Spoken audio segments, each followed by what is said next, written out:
네, 안녕하세요. 네, 개인정보보호위원회 임종철 사무관입니다. 네, 반갑습니다. 오늘 아침부터 많이 오셨네요.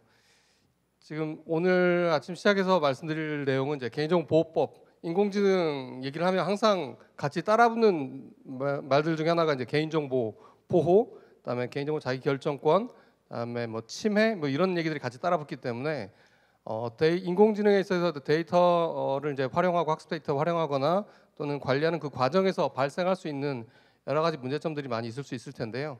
그러려면 결국 개인정보보호법의 그 현재 상황과 그리고 개정 내용에 대해서 많이 숙지하고 계셔야 될 것으로 생각이 들고요. 오늘 제가 40분 동안 말씀드릴 내용은 지금 이제 2차로 이제 개인정보보호법이 전면적으로 개정이 돼서 이제 이번에 9월 15일 올해 9월 15일자로 이제 1차 시행이 됐고, 그다음에 내년 3월 15일자로 또 시행이 되는 게 있습니다. 또 인공지능하고 또 많이 연결되어 있는 자동화된 결정에 대한 정보처의 권리 부분에 대한 내용이 또 내년 3월 15일부터 시행이 되고, 그거에 대한 지금 시행령 작업을 좀 진행하고 있는 그런 단계입니다. 그래서 개인정보 쪽 관련해서 인공지능 업무를 하시면서 어떻게 이 개인정보 관련된 영역에 대한 그 보호가 필요하고 유의할 사항이 어떤 사항들이 있는지를 개정법 중심으로 해서 말씀드리도록 하겠습니다.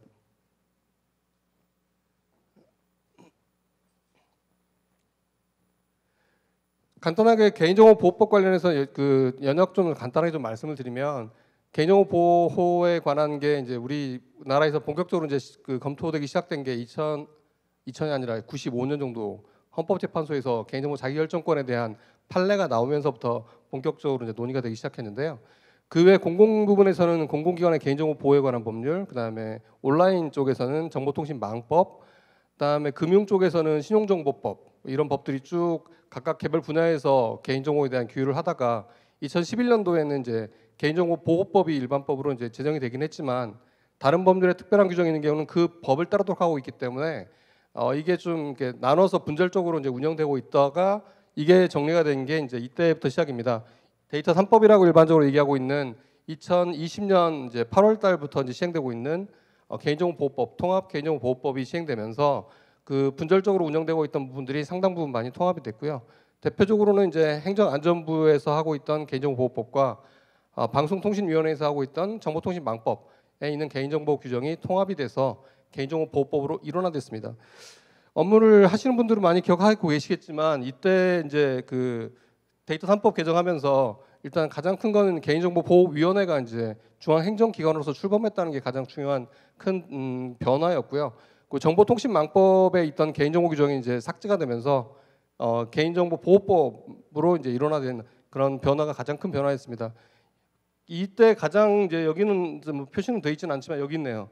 가명 정보와 관련된 논의가 가장 컸습니다. 데이터를 어떻게 활용해야 될 것인가에 대한 사회적 논의가 계속 이루어졌었고, 그걸 그 하는 방법으로서 해결서로 제시됐던 게 가명 정보에 대한 얘기들이 논의가 시작됐고, 개인 정보의 개념 정의가 너무 넓기 때문에 일부는 좀 제한할 필요가 있다라는 논의가 데이터 3법의 논의의 가장 큰 핵심적인 논의였습니다. 그리고 이제 규제기관도 너무 이렇게 분산되어 있기 때문에 통합해야 될 필요가 있다라고 해서 컨트롤 타워로서의 개인정보위원회가 출범하게 되는 계기가 된 게 2020년이었고요. 지금 오늘 설명드릴 거는 2020년이 아니라 이제 그 이후 3년이 지난 보호위원회 출범하고 나서 3년 동안 국회 그 법안 작업들을 진행하면서 정부안, 의원벌의안까지 해서 한 20여 개 법을 통합해서 법이 개정이 됐는데, 이때가 이제 올해 9월 15일부터 시행된 2차 개인정보보호법 개정이라고 보시면 될 것 같고요. 여기서도 역시 핵심적인 많은 논의가 됐던 거는 데이터와 관련 얘기들이 많이 논의가 됐습니다. 키워드들을 이제 보시면 2차 법 개정의 키워드들은 여기 보시면 뭐 신뢰, 뭐 디지털, 데이터, 그다음에 글로벌 스탠다드, 그다음에 뭐 선택권, 마이 데이터, 그다음에 영상 정보, 이중 규제 일원화, 뭐 이런 내용들, 그다음에 형벌 중심의 제재를 경제적 제재로 전환, 이런 것들이 다들 키워드이거든요. 특히 여기서의 가장 큰 키워드 중에 하나가 데이터에 대한 내용들도 가장 중요한 중점 사항들 중에 하나입니다. 데이터에 대한 내용들 때문에 이제 그 주로 논의되고 있는 영역이 전속 요구권. 이 전속 요구권 부분은 지금 법은 개정이 됐는데 시행은 1년에서 2년 후로 이제 유예돼 있기 때문에 본격적으로 시행은 2025년 1월 1일 목표로 해서 지금 진행을 하고 준비를 하고 있고요. 마이데이터라고 얘기하는 이것도 데이터의 핵심 영역이고, 영상 정보 같은 경우에도 자율주행차나 이런 쪽에서 데이터 계속 축적되고 수집되고 있는데, 이 부분에 있어서 어떤 법적 근거나 이런 게 부족하다는 부분들 때문에 이동형 영상 정보 처리 기기에 대한 근거 규정이 이번에 법에 추가가 됐습니다. 그리고 온라인, 오프라인하고 이중 규제가 되면서 온라인 서비스를 하면서 데이터 축적되는 거, 오프라인에서 하고서 축적되는 이 내용에 대해서 각각 다르게 규율되고 있어서 규율 체계가 너무 복잡하다는 문제가 있었기 때문에 정보통신망법에서 이제 이관돼서 통합됐던 이 규정들을 전부 다 삭제시키고 이걸 전부 다 일반 규정으로 정비하는 작업이 이번 2차 법 시행 개정안에 가장 핵심적인, 가장 많은 변화가 있었던 내용입니다. 그리고 데이터 관련해서 또 여기 보시면 이제 인공지능 관련된 기술 가속화에 따른 자동화된 결정에 대한 정보체 권리 신설이라고 되어 있는데, 주로 이제 데이터 활용이나 인공지능에 대한 얘기를 할 때 뭔가 활용 쪽에 대한 얘기들이 되게 많고, 그리고 정보체의 권리나 일반 국민의 어떤 자기결정권 침해 이런 부분에 대한 우려, 어떻게 그걸 보장해야 될 것인가, 이런 논의들이 이제 여기에 이제 포함되어 있습니다. 정보주체 권리로서 자동화된 결정에 대해서 정보주체는 과연 어떻게 대응하고 방어할 수 있을 것인가, 보호받을 수 있을 것인가에 대한 고민이 자동화된 결정에 대한 정보주체의 권리 과정 그 규정에 이제 포함되어 있고요. 그리고 이제 법 개정 내용들 중에서는 또 그 중요한 내용이 형벌 중심의 제재가 경제적 제재로 이제 전환된 부분이 또 중요한 또 변화 중에 하나입니다. 그래서 온라인 쪽에 정보통신 서비스 제공자라고 하는 온라인 서비스를 하는 그 부분에 있어서는 과거에 수집 비용 동의를 받지 않았을 때는 5년 이하의 징역이라는 형벌 조항이 있었고요. 파기 의무를 이행하지 않았을 때는 2년 이하의 징역이라는 형벌 조항, 그리고 그 개인정보가 유출됐을 때 보호조치, 안전조치를 제대로 하지 않아서 개인정보가 유출됐을 때 그때 2년 이하의 징역이라는 형벌 조항들이 있어서 실제로 개인정보 업무를 담당하시는 분들이나 뭐 CPO 분들이나 이런 분들이 업무를 하는 과정에서 고의적인 어떤 그런 게 아님에도 불구하고 형벌에 노출되는 경우들이 많았기 때문에 지금 말씀드렸던 그런 내용들은 전부 형벌 규정에서는 삭제를 하고, 대신에 개인이 아니라 만약 기업이나 이런 쪽에서 정책적으로 그런 부분이 추진됐다고 한다라면 그 부분들은 형벌이 아닌 과징금 체계로 그 전환하는 내용이 이번 개정안의 핵심적인 내용으로 담겼습니다. 그래서 과징금에 대한 기준도 원래 개인정보보호법에 과징금은 3가지가 있었습니다. 하나가 그 주민번호가 유출됐을 때 과징금이 하나 있었고요. 그거는 이제 온라인 사업자가 아니라 공공이나 오프라인 사업자에 적용되던 뭐 이런 내용이었고요. 또 한쪽이 2020년에 도입됐던 가명 정보를 이제 활용하다가 고의적으로 내용을 재식별해서 쓰는 경우에 과징금이 하나 더 있었고요. 마지막으로 있었던 게 가장 이제 많이 알고 계시는 정보통신 서비스 제공자에 대한 옛날 정보통신망법에 있던 과징금이었습니다. 근데 그 정보통신망법에 있던 그 과징금이 이제 그 기본 기준이 되고 거기에 다른 과징금들 다 통합해서 과징금은 64조의 이 하나의 조항으로 모두 통합이 됐습니다. 그리고 그 상한선은 원래 위반행위 관련 매출액의 3%가 상한선이었던 기존의 제도가 전체 매출액의 3%로 그 상한 기준은 높아졌습니다. 대신에 상한이 높은 대신에 실제 산정할 때는 전체 매출액에서 출발하지 않고 위반행위랑 관련 없는 매출액을 일단 제외한 상태에서 스타팅 포인트를 잡아서 출발하는 형태로 해서 법 개정이 됐습니다. 그래서 과징금에 대해서는 이제 앞으로 향후에 어떤 위반행위 어떤 고의성이나 중요성이나 이런 것들을 고려해서 좀 더 그 정도가 심한 경우에는 금액이 높아질 것으로 예상이 되지만, 하지만 그렇지 않은 경우에는 이제 면제하거나 감경할 수 있는 폭들을 되게 넓게 그 설정에 세팅해 놨기 때문에 그런 부분들은 이제 합리적으로 부과될 수 있을 것으로 일단 생각하고 있습니다. 그래서 지금 방금 쭉 말씀드렸던 그 일단 개인정보보호법 관련된 개정 사항들에 대한 내용들 중에서 올해 9월 15일자로 1차로 시행되는 부분들에 대한 것과 그다음에 2차 시행되는 부분, 그리고 맨 밑에 있는 거는 전속요건 관련된 건데요. 요거는 3차 부분입니다. 그래서 그 3단계로 나눠서 이번 법 개정이 워낙 내용 방대하기 때문에 그걸 3개로 나눠서 단계적으로 이제 시행될 예정이고요. 9월 15일자로 시행되는 내용들은 정보통신 서비스 특례를 이번에 정비했던 내용들이 이제 15일자로 이미 시행되고 있고, 이동형 영상정보 처리기기에 대한 이동형 영상정보 이렇게 촬영해서 예전에는 촬영에서 불특정 다수인들이 이렇게 여러분이 이제 촬영됐을 경우에 일일이 동의를 받거나 뭐 계약 뭐 관계가 뭐 있거나 뭐 이런 형태의 근거들이 필요했었는데 이게 현실하고 많이 괴리된 부분들이 있어서 특별하게 거부 의사를 표시하지 않으면 일단 촬영 자체는 허용할 수 있도록 하고 그리고 그 목적 범위 내에서는 일단 쓸 수 있도록 하는 그런 형태로 해서 이동형 부분이 이제 바뀌었는데 이런 부분들도 이제 9월 15일부터 시행이 이미 되고 있습니다. 동의받는 방법하고 추가적 이용 제공 관련 부분도 이번에 시행령에 반영이 돼서 내용이 좀 바뀌었는데요. 동의받는 방법 중에서 가장 이제 관심이 많으신 부분들은 기존의 필수 동의라고 하는 정보통신망법에서 옛날부터 쭉 왔던 그러니까 일단 동의받아 묻지마 동의 법에서 일단 동의받으라고 되어 있습니다. 그리고 아주 불가피한 법의 규정이 있거나 경제적 기술적 사유로 동의를 받는 게 현저하게 곤란하거나 이런 특수한 사정이 있는 경우가 아닌 한은 동의를 받도록 했던 게 그게 9월 15일 이전 버전이고요. 지금 9월 15일 이후 버전은 그렇게 무조건 동의를 받지 말라는 거고요. 계약 이행을 위해서 그냥 필요하거나 이런 부분에 있어서는 동의 없이 자유롭게 수집해서 신뢰 기반으로 생태계를 만들어 가자라는 게 기본 방향이고 그렇지 않은 그래서 사업자의 어떤 필요에 의해서 수집하는 그런 부분에 있어서는 정보주체한테 선택권을 부여하라는 게 이제 기본적인 맥락인데요. 동의받는 방법 시행령 규정에서는 그래서 자유로운 의사에 따라서 정보주체가 선택할 수 있도록 하는 것을 보장하라는 내용이 담겨 있고 그 시행 시기는 내년 9월 15일로 이제 박혀 있어서 내년 9월 15일까지 어떤 형태로 해서 지금 현재 필수로 동의를 받고 있는 그 내용에 대해서 변화를 할 건지 어떤 식으로 할 건지에 대한 베스트 프랙티스나 이런 부분들에 대해서 안내를 하고 계속해서 정리를 해 나가려고 준비를 하고 있는 상태입니다. 그리고 또 하나 이제 우리 인공지능 관련해서는 중요한 변화 중에 하나가 추가적 이용 제공 부분인데요. 데이터를 이제 인공지능 관련해서 학습 데이터를 활용하거나 뭔가 데이터를 확보해야 되는데 이 확보하는 경로 자체는 적법해야 됩니다.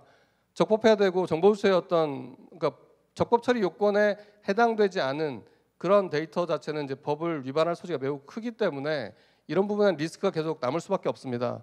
그래서 지금 현재 개인정보를 수집할 수 있는 개인정보법상의 규정들은 15조 1항에 있는 1호부터 7호까지의 규정이 적법하게 수집할 수 있는 그런 경우예요.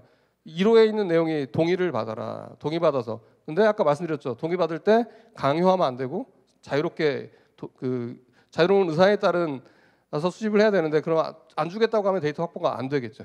그러면 4호에 있는 계약 이행을 위해서 필요한 경우 뭔가 계약을 체결하고 그걸 이행하기 위해서 정보체로부터 필요한 내용들에 대해서 수집해서 이거는 그 합리적 목적 범위 내에서 쓸 수 있다. 이런 거거든요. 근데 예전에는 15일 이전에는 계약 이행을 위해서 필요한 경우라고 하더라도 불가피하게 필요한 경우에만 할 수 있도록 됐습니다. 그래서 불가피하게란 말이 있어서 실질적으로는 그냥 불가피하게를 엄격하게 해석하면 계약 이행할 때 이름하고 연락처 말고는 뭐 필요한 게 불가피한 게 뭐가 있냐라는 비판들이 있었기 때문에 불가피하게라는 용어 자체를 지우고 계약 이행을 위해서 합리적으로 필요한 범위 내에서는 동의 없이도 수집할 수 있다라는 체계 개편이 있었고요.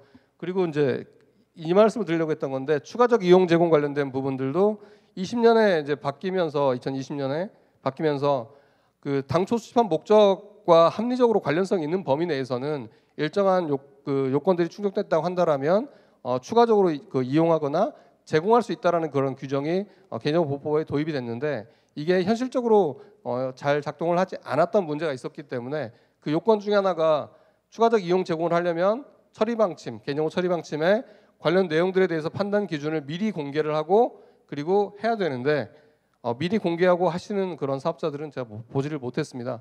그래서 실질적으로는 이 추가적 이용 제공이 이제 발생하진 않았던 문제들이 있어서 이번 개정을 하면서는 지속적으로 뭔가 발생하는 추가적 이용 제공의 경우에는 처리 방침에 미리 그건 예상할 수 있기 때문에 기재를 하지만 그렇지 않은 경우에는 별도의 처리 방침 기재 없이 추가적 이용 제공할 수 있도록 하는 내용으로 시행령이 바뀌었습니다. 인공지능하고 관련해서 약간 이제 연결될 수 있는 부분들은 실제로 데이터를 수집했을 때 수집한 당초 목적 범위가 있을 것이고 그 목적 범위 내에서 이 서비스나 이런 것들을 고도화하거나 이런 그런 목적으로 학습 데이터를 활용하거나 이런 부분에 있어서는 이 규정을 통해서 활용할 수 있는 여지가 좀 넓어질 것으로 예상이 되고요. 그리고 이런 부분에 대한 모호한 부분이 있다고 한다라면 지금 저희 개인정보보호위원회에서 사전 적정성 검토라는 제도를 지금 운영을 하고 있습니다. 그래서 그 부분에 있어서 이게 과연 적정한지 아닌지에 대한 판단이라는 걸 필요하시다고 한다라면 보호위원회에 요청하시면 적정한지 아닌지에 대한 판단 후 그 내용에 대해서 알려드리고 그대로 이제 하게 되면 어떤 사후적으로 어떤 문제가 발생한다고 하더라도 조치하지 않는 형태로 진행하려는 그런 제도를 운영하고 있기 때문에 그 부분들을 염두에 두시면 좋을 것 같습니다. 그리고 그 이후에 이제 처리방침 평가제라는 것도 이번에 법 개정에 추가가 됐습니다. 처리방침 평가제는 우리 개인정보 처리방침을 인터넷에 이제 공개하도록 하고 있어서 쭉 관련 사항, 개인정보 처리 관련 사항들을 다 쭉 정리해서 그 공개를 하고 있는데 이 내용이 적정한지 여부를 평가해서 개선 권고도 하고 그리고 바꿔가겠다는 그런 취지에서 이번에 개인정보 처리방침 평가제라는 내용이 들어갔는데 동의제도 아까 말씀드렸던 선택적 동의가 동의가 이제 일반화되는 쪽으로 방향으로 지금 바꿔가고 있는데 동의를 기반으로 해서 개인정보를 수집할지 아니면 계약 근거로 해서 수집하는 건지 아니면 법률 규정에 따라서 수집하는 건지 이런 다양한 근거에 따라 수집하게 되는데 그 근거들에 대해서 처리 방침에 미리 공개를 하도록 했고요. 그리고 그 내용이 적정한지를 평가제를 통해서 한 번 더 검증하고 확인하는 그런 절차를 거치는 쪽으로 이제 제도가 설계되어 있습니다. 그리고 분쟁 조정도 좀 그 염두에 많이 두셔야 될 부분인데 분쟁 조정 제도가 이번에 개념보호법에서 좀 강화가 됐습니다. 그래서 크게는 세 가지가 이제 변화가 됐는데 기존의 개인정보보호법에서는 개인정보 분쟁 조정이 이제 신청이 들어왔을 때 참여해야 되는 대상이 공공기관에 한정돼 있었고요. 민간 쪽에서는 참여해야 되는 게 아니라 참여하든 말든 자율에 맡겨져 있었는데 이번 법 개정으로는 따라서 공공기관뿐만 아니라 민간 기업의 경우에도 분쟁 조정이 신청되면 의무적으로 일단 참여는 하도록 의무화가 됐습니다. 그리고 분쟁 조정 관련해서 참여를 하고 나서 그리고 거기에 대해서 이제 참여를 해서 들어갔을 때 조정 결정이 이제 이루어지고 조정 결정에 대해서 거부 의사를 따로 이제 표시하지 않으면 수락하는 것으로 간주하는 내용이 이제 담겼습니다. 뒷부분에 내용이 있는데 먼저 간략하게 좀 말씀드렸습니다. 그래서 분쟁 조정 같은 경우는 제가 말씀드리고 싶었던 거는 꼭 염두에 두셔야 될 게 뭔가 분쟁 조정이 신청이 됐고 분쟁 조정 위원회에서 뭔가 연락이 가게 되면 그 부분에 있어서는 일단 참여해서 그리고 명확하게 조정안을 거부할 거면 거부한다, 수락할 거면 수락한다라는 어떤 의사 표시를 해줘야 되지 그렇지 않을 경우에는 수락한 것으로 간주가 돼서 재판상 화해 효력이 발생합니다. 그러면 나중에 소송으로도 다툴 수 없기 때문에 그 부분에 있어서는 좀 유념을 해주셔야 될 것 같습니다. 특히 인공지능 이쪽에 대한 내용들이 계속해서 그 서비스가 진행될수록 개인정보 분쟁 관련된 내용들이 계속해서 지속될 것으로 예상이 되고 이 부분에 대해서도 내용 프로세스를 좀 숙지해 주시는 게 필요할 것으로 보입니다. 그리고 공공 시스템 운영기관 이쪽은 크게 관련은 없으실 텐데 우리 송파구 살인 사건이나 뭐 신당동 살인 사건 여러 가지 사건들이 좀 많이 있었고 그 원인이 이제 공공 부분에서 많이 개인정보가 유출돼서 그걸 활용해서 이제 많은 국민의 생명, 신체 이런 부분에 위협을 가하는 일들이 많았기 때문에 그런 부분에 대한 대응 차원에서 이제 공공 부분에 대한 그 안전 조치 관련된 내용들은 법에서 많이 강화를 시켰고요. 국외 이전하고 중지 명령 관련돼서도 이건 이제 글로벌 스탠다드를 글로벌 표준을 많이 반영해서 내용을 좀 수정을 이번에 개정이 됐는데 기존에는 뭐 동의 기반으로만 역시 국외 이전 내용도 규율이 되고 있던 것들을 이제는 동의 기반 외에도 GDPR의 적정성 결정 같은 이런 제도를 우리도 차용해서 우리가 해당 국가가 안전하게 보호를 하고 있고 우리 제도 수준에 동등하다고 인정을 하면 그러면 그 국가로는 별도의 어떤 동의라는 거 없이도 이전할 수 있는 그런 여지를 남겨뒀습니다. 이게 이제 전세적인 트렌드라서 그리고 뭐 통상이나 이런 부분에서 계속 이슈가 되고 있기 때문에 이런 부분들은 합리적으로 조정한 부분들이 있습니다. 그리고 내년도 3월 15일 이후에 시행되는 내용에 대한 가장 핵심적인 내용 중에 하나가 자동화된 결정에 대한 정보유출의 권리 부분인데요. 이거는 이제 AI와 직접 관련돼 있습니다. AI에 의한 어떤 결정들이 있었을 때 두 가지인 거죠. 하나는 거부할 수 있냐? 두 번째는 그래 거부하고 나면 그럼 설명을 요구했을 때 어디까지 설명해야 되느냐? 이런 내용 이슈들이 걸려 있고요. 그러니까 AI 채용을 해서 불합격 통보를 했더니 이제 이 문제제기가 들어오는 거잖아. 그거 다 불합격 결정해서 최종 결정하지 말고 설명도 해주고 한 번 더 재처리해서 다시 한번 알려줘라고 할 때 어느 수준까지 이거를 이제 인정할 수 해야 되는지 그리고 조치를 해야 되는지에 대한 내용들이 이 규정에 담겨 있고요. 지금은 이 부분에 대한 이제 시행령 작업들을 진행하고 있고 이번 11월 이번 달 안에 이제 입법 예고를 진행할 예정이니까 관련 내용도 관심 있게 봐주셨으면 감사하겠습니다. 그리고 개인정보보호 책임자 CPO 이제 뭐 인공지능 담당하시는 부서가 어느 쪽일지는 모르겠으나 그 개인정보나 정보보호나 또는 법제나 다양한 곳에서 지금 CPO 업무를 이제 많이들 하고 계시는데 개인정보보호 책임자에 대한 자격 요건이 또 강화가 될 예정입니다. 그래서 이것도 이제 입법 예고안에 이제 그 내용에 담겨 있을 예정인데 일정 규모 이상 좀 큰 규모 이상의 어떤 그 기업에 대해서는 기업이나 기관에 대해서는 자격 요건을 별도로 설정을 해서 그 자격을 갖춘 사람이 CPO 개인정보보호 책임자가 되도록 하는 내용이 이번 시행령 개정에 담길 예정입니다. 그래서 그 내용도 그 개인정보보호 책임자와 이제 직접 조직 내에서의 개인정보 보호, 데이터 보호와 관련된 업무이기 때문에 이 부분에 대한 내용들 좀 관심 있게 봐주셨으면 좋겠고요. 손해배상 책임 보장 제도라는 제도가 있습니다. 그 보험 가입이 이제 쉽게 얘기하면 보험 가입 관련 제도인데요. 이 부분도 이번에 대상 범위를 지금 조정해서 정리하는 작업들이 또 입법 예고안에 포함될 예정이니까 관리 같이 봐주시면 될 것 같습니다. 전속 요건 관련된 거는 지금 많은 사회적 논의가 있고 특히 이제 의료 분야 그다음에 금융 분야 이쪽에서 선도적으로 논의가 되고 있고 금융 쪽은 신용정보법에 따라서 이미 일정 진행을 하고 있고 의료 분야는 이제 또 계속해서 다양한 개인정보보호법과 그다음에 의료법 또 그 디지털 헬스케어법 이런 논의들이 계속 진행이 되고 있고 그거에 따라서 어떤 형태로 전속 요구가 이루어지고 데이터가 모이고 축적되고 이걸 활용할 수 있을지에 대한 틀이 이제 결정될 겁니다. 이 부분에 대한 그 관심도 계속 필요해 보입니다.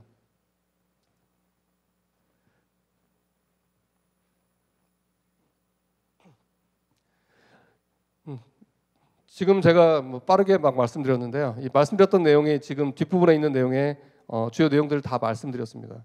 그래서 지금 하나하나 이제 또 간략하게 그럼 또 말씀을 드리도록 하겠습니다. 이동형 영상정보 처리기기에 대한 건데요.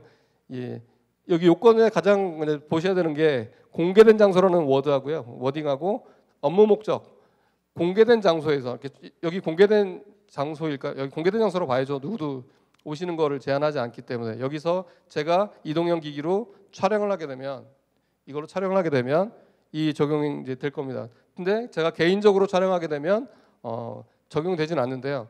제가 개인정보위원회 또는 업무를 제가 어떤 하고 있는 업무를 목적으로 해서 어떤 촬영을 하거나 이랬을 때는 규정 적용 대상이 되고 이걸 준수해야 됩니다. 그래서 공개된 장소에서 업무 목적으로 영상 정보를 촬영하는 거는 원칙적으로 되지는 않는데 예외적으로 15조 1항 1호에 그러니까 15조 1항에 있는 1호부터 7호까지 동의를 받거나 계약 이용을 필요하거나 뭐 개인정보 처리의 정당한 이익을 위해서 필요하거나 뭐 여러 가지 요건들이 있는데 그 요건을 충족하거나 또는 거부 의사를 밝히지 않은 경우 정보 주체가 여기 계신 분들 중에서 제가 촬영하는 거에 대해서 명시적으로 거부 표시를 하지 않으시면 일단 촬영해서 이분들의 어떤 여기 계신 분들의 권리나 이런 부분을 제한하거나 침해하지 않는 그런 범위 내에서는 쓸 수 있다라는 내용이 이번에 법 개정에 들어갔습니다. 대신에 이제 그냥 이렇게 촬영하면 알 수 없잖아요. 알 수 없기 때문에 밑에 있는 것처럼 불빛, 소리, 안내판 이런 걸 통해서 최대한 사진은 이제 영상을 촬영 당하는 사람들이 영상이 촬영 중이구나, 내 영상이 찍힐 수도 있겠구나라는 것을 인지할 수 있도록 알리는 노력을 하라는 거고, 그리고 드론처럼 이제 항공 촬영이라는 게 있었을 때는 사람들 알 수가 없잖아요. 아무리 하늘 위에 떠 있는 드론이 깜빡깜빡을 한들 아래에 있는 사람이 그 내용을 보고 나 촬영되고 있구나 뭔가를 인지할 가능성이 매우 적기 때문에 그런 부분들을 보완하기 위해서 그런 항공 촬영이나 이런 부분들이 있다고 한다라면 그거에 대해서는 개인정보보호위원회에서 운영하고 있는 개인정보보호 포털이 있습니다. privacy.go.kr이라는 포털이 있는데요. 거기에 이제 관련 내용들을 등록하도록 하는 내용으로 이제 시행령이 정비가 됐고요. 그래서 드론을 띄워서 사람을 촬영하면서 뭔가 하느라고 한다라면 언제 어디서 어떤 목적으로 촬영이 이루어졌는지에 대해서 투명하게 공개하고 운영하라는 그런 취지로 법 개정이 이루어졌습니다. 그리고 두 번째 큰 틀에 가장 법에서 많은 변화가 있었던 거는 이제 온라인 오프라인 규제 일원화 부분입니다. 아까 정보통신망법 말씀드렸었는데 20년까지 있었던 정보통신망법에 있던 그 온라인 규정들이 온라인의 규정들이 이제는 개인정보보호법의 일반 규정으로 이제 확대가 됐습니다. 그래서 이제 모든 개인정보 처리자들은 대부분 동일한 규제를 적용받게 됩니다. 동일한 규정을 다르게 규정되던 것들이 이제 하나의 규정으로 똑같이 적용을 되게 됐고요. 그리고 예전에 이제 온라인 사업자 같은 경우는 이제 아까 말씀드렸던 형벌 같은 이런 형벌도 따로 되게 엄격하게 적용이 됐었고 과징금도 엄격하게 적용된 게 온라인 사업 분야였습니다. 그러니까 디지털 세상이 이제 전환되면서 온라인에만 특수하게 형벌도 막 세게 하고 과징금도 세게 하고 사고가 터질 때마다 유출 사고가 있을 때마다 계속해서 세게 이렇게 이게 정보통신망법의 그 변화해 왔던 과정이었습니다. 가장 이제 2008년도에 옥션 유출 사고가 있으면서 과징금하고 형벌이 강화됐고요. 2011년도에 싸이월드 사고가 있고 나서 유출 통지제부터 시작해서 과징금 상향, 그다음에 이용 내역 통지제, 뭐 이런 그다음 망분리 이런 제도들이 2011년 사고 이후에 12년도에 또 대폭 들어왔고요. 그리고 2014년도에 또 그 카드사 또 1억 건 이상의 사고가 또 터지면서 또 엄청난 또 변화들이 있었습니다. 근데 그게 계속해서 왔던 과정들은 강화, 제재 세지게, 형벌 이 과정이 계속 진행되어 왔던 게 과거 2000년도에 개인정보법제의 변화 과정이었는데 이게 이제 어느 정도 선을 그으면서 전환되는 시점이 됐던 게 이제 2020년 데이터에 대해서 중요성에 대해서 사회적 공감대가 형성되면서 데이터를 그러면 활용할 수 있는 법, 무조건적인 강화가 아니라 합리적으로 개편해 보자는 그런 취지에서 이제 변화가 있었던 거고 1단계로 20년 8월에는 두 규제가 하나로 통합되는 물리적인 통합이 있었고 이번 개정에서는 물리적으로 통합된 부분을 화학적으로 결합하는 통합이 있었던 겁니다. 그래서 가장 큰 변화는 이 정보통신법 특례 규정이 동일행위 동일주의 원칙에 따라서 정비됐다. 그래서 이제는 개인정보보호법에 정보통신 서비스 제공자라는 용어가 사라지고 개인정보 처리자를 이제 규율 대상으로 해서 전체적으로 규율하는 체계로 변화가 됐습니다. 그래서 지금 여기 특례 규정에 있는 이런 내용들이 제6장 특례 규정에 있던 내용들이 이렇게 바뀌었습니다. 그래서 어떻게 바뀌었는지에 대한 이력을 보시려면 이 조항들이 이렇게 바뀌었구나 라고 체크해 보시면 될 것 같습니다. 이 표는 그런 용도로 활용하시면 좋을 것 같고요. 그리고 이번에 또 많이 바뀐 게 출처 통지하고 이용 내역 통지. 잠깐만요.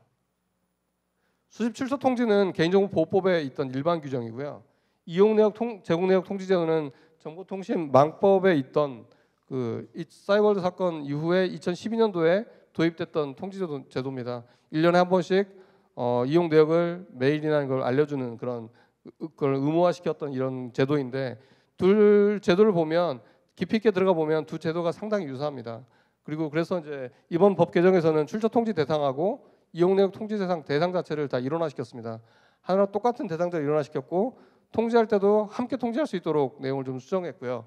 그리고 이용 제공 내역 통지 같은 경우에는 여기 지금 표시되어 있는 것처럼 거부사 표시하거나 임직원이거나 또는 그 뭐 법령 규정에 있거나 뭐 이런 내용의 그런 정보 주체한테는 통지하지 않을 수 있도록 하는 예외 규정을 좀 많이 뒀습니다.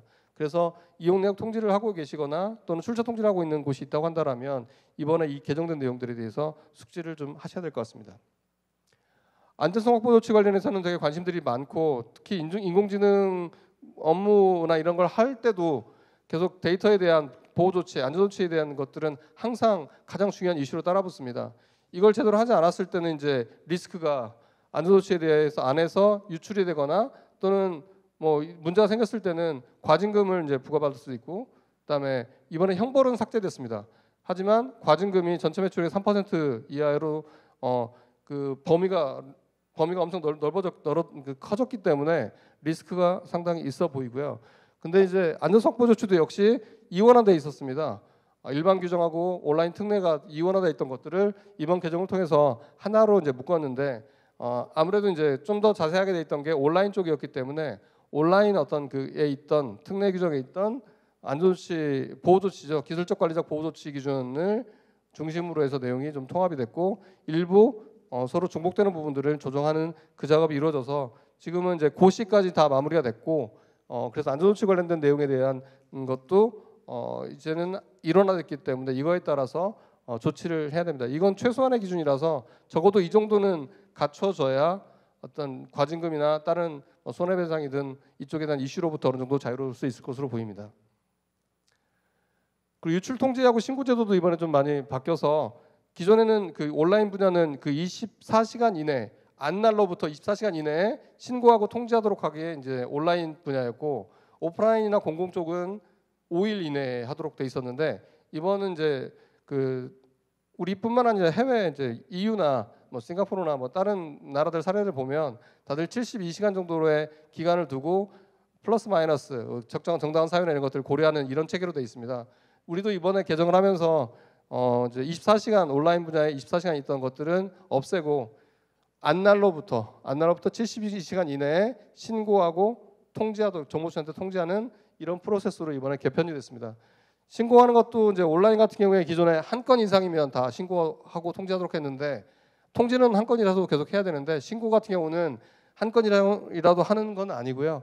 1,000명 이상의 정보유출 개인정보가 유출됐거나 또는 민감 고유식별 정보 이건 한 건이라도 되면 뭐 신고하도록 하겠고요. 해킹이나 이런 것들에 대해서 만약에 유출됐다고 한다면 이 건도 역시 한 건 이상 유출이 되면 신고하도록 했습니다. 그래서 이 요건에 대한 그 예외 요건들도 있기 때문에 이것도 좀 체크가 좀 필요해 보이고요. 그리고 이번 법 개정에서 가장 그 질문들이 많은 부분이 이제 유효기간제 관련 규정 삭제입니다. 유효기간제는 이것도 2012년도에 이제 도입됐던 건데 1년 동안 서비스를 이용하지 않으면 파기를 원칙으로 하고 파기하지 못할 불가피한 사유가 있는 경우에는 별도로 분리해서 보관하라. 이게 유효기간제의 기본 취지입니다. 이 유효기간제는 근데 이제 10년 넘게 유지가 되어 오면서 사실상 휴면 정책, 휴면 개정이라는 이름으로 더 익숙하게 이제 운영이 되어 왔던 건데 이게 이제 그 코로나 상황에서 더 이제 문제가 많이 됐고 1년 동안 이용하지 않는 그런 서비스들 하지만 서비스를 더 이상 이용하지 않겠다는 의사를 정보부처는 표시한 적이 없는 그런 경우에서 법적으로 이거를 정보부처 의사에 반해서 개인정보 처리자 의사에 반해서 강제적으로 파기하도록 하는 게 양쪽의 이익을 더 저해할 수도 있다라는 불편함을 초래할 수 있다라는 주장들이 있었기 때문에 그것들을 좀 고려해서 일단 삭제를 했지만 유념해야 될 부분은 이제 간혹 이런 분들이 있어요. 이게 휴면 정책을 하면 안 된다라고 오해하시는 분들이 있는데 그게 아니라 원래 자율적으로 안전조치 차원에서 휴면 정책을 유지하는 게 필요하다고 생각하면 그건 권장사항입니다. 반드시 하시는 게 좋을 거고요. 근데 굳이 법적으로 법이 이렇게 돼 있기 때문에 휴면 정책을 필요도 없는데 할 필요는 없다라는 그런 차원이고 그 부분들을 좀 염두에 주셨으면 좋겠고 그리고 요즘 약간 좀 이상한 이걸 또 활용하시는 분들이 계시는데 그런 부분들은 좀 이걸 보시면서도 이걸 영업에 활용하시는 분들이 계시는데 이건 안전조치 차원에서 어떤 그런 문제들이기 때문에 그거를 어떤 영업이나 이런 쪽에 활용은 하지 않으셨으면 좋겠습니다.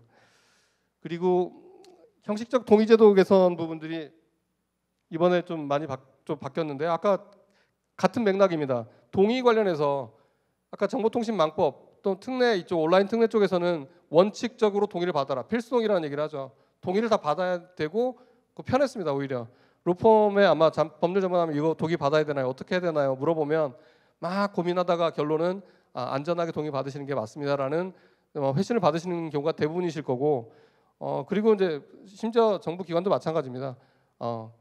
고민하다가 답이 안 나오면 동의 받아라. 이게 기존까지 관행이었는데 이 관행을 이제 없애겠다는 겁니다. 동의의 의미는 정보 주체가 그러니까 우리가 일반인 우리 국민으로서의 우리가 동의를 했다는 거는 제가 동의하는 순간 그 책임은 저한테 전가가 됩니다.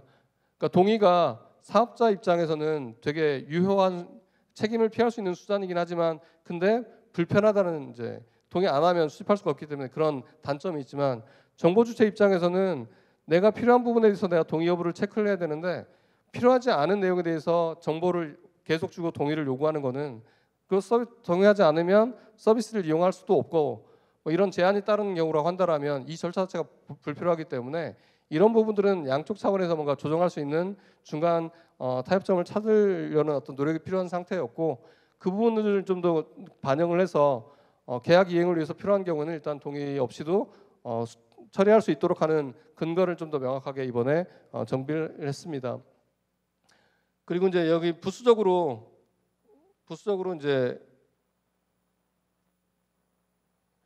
그 목적의 이용 제공 또는 그 목적 내도 마찬가지고 그 공중 위생 목적 그다음에 국민 생명 보호 이런 거 목적으로 급박하게 긴급하게 필요한 그런 비상 상황에서는 먼저 선조치할 수 있도록 하는 내용들로 법 규정을 좀 더 완화시켰습니다. 법 규정이 기존에 너무 까다롭게 돼 있다 보니까 뭐 급박하게 이런 게 동의를 받을 수 있으면 동의 받고 그렇지 불가피하게 못 받는 경우에만 그러면 해 이렇게 했더니 동의가 받을 수 있는지 뭐 검토하고 뭐하고 하는 과정에서 이미 그 골든타임 놓쳐서 생명 구조하지 못하는 그런 사례들이 많이 발생하고 있었기 때문에 뭐 소카 사건이나 저기 또 그 사고들이 많이 발생을 했었는데 그 과정에서 계속 그런 법 규정 때문에 발생할 수 있는 오해, 혼선 이런 부분들을 좀 해소하기 위한 노력들이 법 개정에 좀 담겼습니다.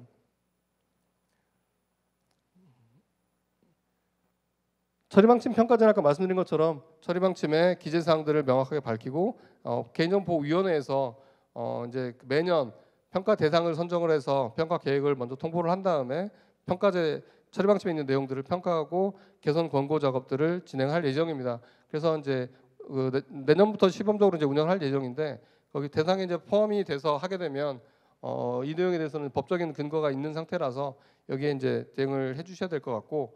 개선 권고나 이쪽에 이행하지 않거나 이랬을 때는 이제 공표 또는 공표 명령까지 이제 가능한 형태로 법이 되어 있습니다. 그래서 적극적으로 이쪽 부분에서는 사전적으로 개선하는 작업들을 같이 협력해서 해 나가는 게 필요한 상황입니다. 그리고 분쟁 조정제도 말씀드린 것처럼 세 가지 의무 참여 대상이 모든 개인정보 처리자로 확대됐다. 그리고 현장 출입 자료조사들에 대해서 사실조사권, 그러니까 분쟁조정위원회입니다. 참고로 개인정보보호위원회와 분쟁조정위원회는 법적으로 다릅니다. 개인정보보호위원회 안에 설치되어 있긴 하지만 분쟁조정위원회는 중립적인 외부 전문가로 위원들로 구성되어 있고요. 거기서 이제 직원들을 이제 확인 차원에서 현장에 나가서 조사할 수 있도록 하는 내용들이 추가됐기 때문에 혹시 현장에 나가더라도 왜 나왔냐 뭐 이런 얘기는 하지 마시고 잘 협조해서 분쟁이 잘 조정되기 위한 그 과정이기 때문에 뭐 압수수색 뭐 이런 거 아니고요. 그래서 이런 부분이 추가됐다는 부분들을 한번 좀 다 봐주셨으면 좋겠고 아까 이제 제일 실무적으로 가장 생각해야 될 부분은 거부를 의사를 명시적으로 밝히지 않으면 수락한 것으로 간주된다. 이거는 확실히 기억하셔야 되고 이걸로 인해서 이제 조직 내에서 뭔가 문제 책임을 이제 묻지야 될 상황도 생길 수 있기 때문에 10월 이내에 반드시 의사표시를 명확하게 분쟁조정위원회 측에 전달하는 게 필요해 보입니다. 사적 목적 이용 금지는 아까 말씀드렸던 뭐 송파 살인 사건이나 이거와 그게 아니라 이거는 그 경찰관이 이제 민원인의 연락처 또는 수능 감독관이 수험생의 연락처를 이제 가지고 있다가 연락하고 귀찮게 하고 스토킹을 하는 이런 그 사회적 문제 때문에 이제 들어갔던 건데요. 기존에는 이제 사적 목적으로 그 이용하는 경우에 형벌 규정이 사실 없었습니다. 근데 이번에 법 개정되면서 금지행위에 추가됐습니다. 이용이. 그래서 사적 목적으로 업무를 하면서 뭐 인공지능 업무를 하시면서 개인정보 데이터를 처리하거나 뭐 이런 과정에서 뭔가 알았던 내용들에 대해서 내 개인 목적으로 유출이 아니라고 하더라도 내 개인 목적으로 뭔가 썼다라고 한다라면 그런 경우에는 이제 금지행 위반으로 이제 5년 이하의 징역에 해당될 수 있기 때문에 그 부분도 유념을 해야 될 것으로 일단 보이고요. 공공 분야 부분에 대해서는 이제 큰 이슈는 없기 때문에 이거는 넘어가도록 하겠습니다. 과징금하고 이전 관련된 제도들이 이제 많이 이번 개편됐고요. 그리고 딱 말씀을 다 드려서 근데 이제 하나 좀 이제 직접적으로 인공지능하고 관련돼 있는 부분이 이제 자동화된 결정에 대한 정보유출의 권리 부분입니다. 인공지능이라는 표현이 개인정보보호법에 유일하게 이 조항에 박혀 있습니다. 그러니까 인공지능을 이용한 기술을 이제 포함하는 인공지능 기술을 포함하는 그런 자동화된 결정을 이제 포함한다고 법에서 박혀 있고요. 그래서 주로 자동화된 결정이라는 어떤 결정 자체가 다양한 형태로 방식으로 모델로 이루어지긴 하겠지만 그 중에 앞으로 미래에는 핵심적인 방식이 이제 AI에 의한 결정이 될 것으로 이제 예상이 되고요. 그리고 AI가 만약 그러니까 정확히는 표현은 자동화된 시스템 가로 열고 인공지능 기술을 이용한 채택한 시스템을 포함하는 이 자동화된 시스템으로 개인정보를 처리하는데 얘로만 처리해야 됩니다. 사람이 개입하는 건 아니고요. 자동화된 시스템에 의해서 개인정보를 처리하는 그런 경우에 정보 주체의 권리 의무에 중대한 영향을 미치는 경우에는 거부할 수 있도록 한다. 첫 번째고요. 그리고 중대한 영향을 미치지 않는다고 하더라도 설명을 요구하면 설명을 해줘야 한다라는 겁니다. 가장 현실적으로 많이 문제가 됐던 부분들이 이제 그 채용이나 이런 과정에서 어떤 기준에 의해서 결정했니라는 어떤 질문에 대해서 대답할 수 있었던 담당자들이 거의 없었다라는 기사들이 계속해서 나오면서 이 인공지능에 대한 투명성과 그리고 그 기준에 대한 그리고 거기에 대한 뭔가 요청을 했을 때 설명을 받을 권리에 대한 중요성이 매우 커지고 있고요. 그래서 이런 부분에 대한 내용들도 계속해서 관심이 이제 계속 있는 상태이기 때문에 근데 이거는 아직 지금 법률 규정만 있고요. 시행령 규정은 아직 지금 작업을 하고 있는 중이기 때문에 이 작업에 대해서는 시행령 입법 예고 내용들을 봐주시면서 의견이나 이런 것들 계속 제출해 주시면 반영해서 인공지능 관련된 부분들이 정보주체 권리도 보장하면서 또 인공지능 산업 발전도 데이터 활용도 같이 할 수 있는 병행할 수 있는 부분들 그 중간점을 찾을 수 있도록 계속해서 고민하고 제도를 좀 개선해 나가도록 하겠습니다.